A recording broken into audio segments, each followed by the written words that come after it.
Hello everybody, welcome back to another Dino Bio, and today I've got one that I've been really meaning to do. I really think this was the most powerful thing to ever walk the earth, at least the most powerful predator to ever walk the earth. This animal was huge. It had a bite force of 6,600 kilograms, possibly 7,000 kilograms, and if I'm going to be honest, I think you guys know what I'm going to talk about. Today, I'm talking about Tyrannosaurus rex.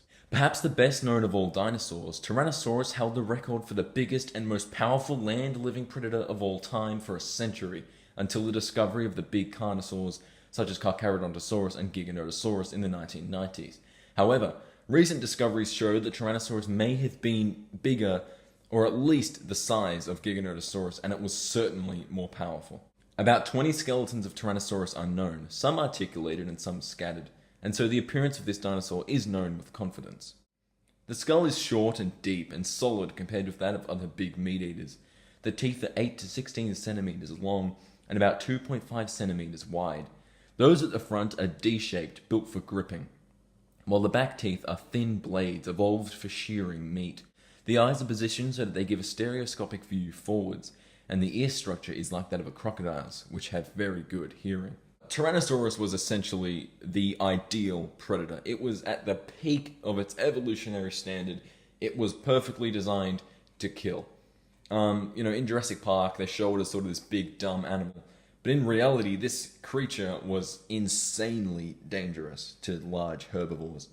There's a theory that's going around in the paleontological community that Tyrannosaurus was so brutally powerful that it could kill any dinosaur with one bite. Now, this wouldn't kill the dinosaur instantly, obviously, but over time, the wound would simply just be too much and the animal would die. And it would have to be placed in a very specific position in order to kill it. But still, that is an insane idea. And, with an animal the size of a bus, or the length of a bus, it was even taller than a bus. It was 2 stories tall. The length of a bus. This is just a brutal, brutal animal. And it's honestly one of my favorite dinosaurs. I know that's really sort of a stereotypical thing to say, T-Rex is my favorite dinosaur.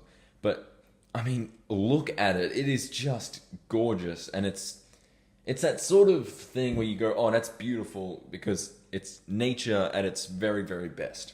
T-Rex, I think if the dinosaurs hadn't gone extinct at the end of the Cretaceous, T-Rex wouldn't have evolved much more. It was just ideal. It might have gotten a bit bigger, just because, you've got the big herbivores like Edmontosaurus and, Torosaurus and Ankylosaurus, those big animals that lived in the Maastrichtium with Tyrannosaurus that it might have been unable to hunt. Now, it lived in Alberta to Texas, USA, so that's a lot of all the states from Alberta down to Texas. It was classified as a theropod from the Tetanurae in the Tyrannosauridae, which it gives its name to, obviously. Its name means Tyrant Lizard King, which is the coolest name of anything ever. It was named by Osborn in 1905. It lived in the Maastrichtian stage of the late Cretaceous. It was 12 meters long, although recent studies showed that it could have been up to 15 meters long, which is, in my opinion, insane. And that's just crazy. That's the size. That's bigger than Giganotosaurus. Its lifestyle was a hunter or scavenger. I think it was an opportunist. This is my own opinion. I believe that it was an opportunistic hunter, like hyenas, If it found a meal that was already dead, it found a corpse, it would eat it. If it found a living animal, it would eat it. It just sort of took what opportunities it had, because there wouldn't have been many at the end of the Cretaceous. The species T-Rex, although Daspletosaurus, Gorgosaurus, and Tarbosaurus are sometimes regarded as species of Tyrannosaurus, although I think it's pretty safe to say that Gorgosaurus and Daspletosaurus are not that closely related to T-Rex to be named under the same genus. Although I'm still sort of iffy about Tarbosaurus, because Tarbosaurus, it's almost identical to T-Rex except for the skull. The skull is slimmer, it's shallower, it doesn't have quite the same bite force, and it's got these crests over its eyes. But other than that, Tarbosaurus is the exact same size as T-Rex, so I think that it's a bit interesting. Of course, Tarbosaurus lived in Asia, and Tyrannosaurus lived in North America, although at the time there was a land bridge between Asia and America. So it is possible that they were the same genus. So I'm going to say that Tarbosaurus is actually Tyrannosaurus bataar, just for the sake of this. So there's two Tyrannosaurid species, T. bataar and T. rex. This animal, T. rex, it's a killing machine. It really, really is. I can't say that about a lot of dinosaurs because sometimes they have weaknesses, you know. I mean, Carcharodontosaurus, it has a weak bite force, but it's fast and it's big. Same goes for Giganotosaurus. And, you know, Allosaurus, it didn't have a very good sense of smell, but it was fast. And it didn't have a good bite force. But T-Rex had everything that it needed to hunt prey. It had a fantastic sense of smell, perfect vision. Its senses were just ideal.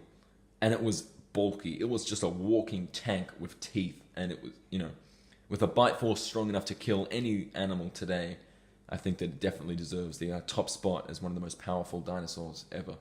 You know, excluding sauropods because they're just ridiculous. They're like Godzilla. So yeah, that's my Tyrannosaurus Dino bio.